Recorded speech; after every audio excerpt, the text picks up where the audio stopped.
আচলতে এইটো পৰিকল্পনা আমাৰ বহুত বছৰৰ পৰাই চলি আছিলে আৰু সেই তাৰেই আজি এটা প্ৰথম খোজ হিচাপে আমি দিছোঁ আজি। জানো কিমান মানে ভুল ত্ৰুটি হয়তো নিশ্চয় ৰৈ যাব, তথাপিও আমি সেইবোৰ কেনেকৈ আঁতৰাই কেনেকৈ আগবাঢ়িব পাৰোঁ এইটো আমি প্ৰত্যেক বছৰেই এই অনুষ্ঠানটো কৰি যাম বুলি ভাবিছোঁ।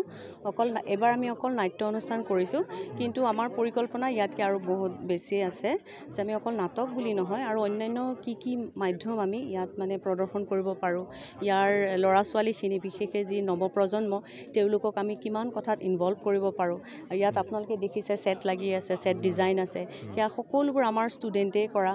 বিশেষকৈ সোণাপুৰ কলেজৰ থিয়েটাৰ ষ্টেজ ক্ৰাফ্ট বুলি এটা ডিপাৰ্টমেণ্ট আছে, সেই ডিপাৰ্টমেণ্টৰ যিসকল ষ্টুডেণ্ট বৰ্তমান পঢ়ি থকা আৰু প্ৰাক্তন ষ্টুডেণ্ট তেওঁলোকে ইয়াত সকলো জড়িত হৈ আছে, ওতঃপ্ৰোতভাৱে জড়িত হৈ আছে সোণাপুৰ কলেজ আৰু সোণাপুৰ কলেজৰ অধ্যক্ষ মহোদয় আৰু গোটেই সোণাপুৰ কলেজৰ শিক্ষকসকলো জড়িত হৈ আছে আমাৰ লগত।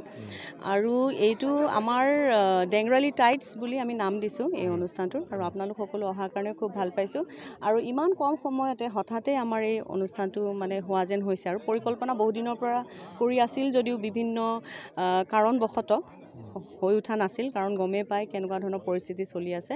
আমি তাকে ভাবিলোঁ যে নহয়, নতুন বৰ্ষ অহাৰ আগতেই কৰি দিওঁ, নতুবা আৰু কিবা প্ৰট'কল আহে, কি হয়, এনেকুৱা ধৰণৰ অনুষ্ঠান পাতিব পাৰোঁ নে নোৱাৰোঁ, এনেকুৱা ধৰণৰ সন্দেহ কৰি আমি অতি ততাতৈয়াকৈ কৰিব লগা হ'ল।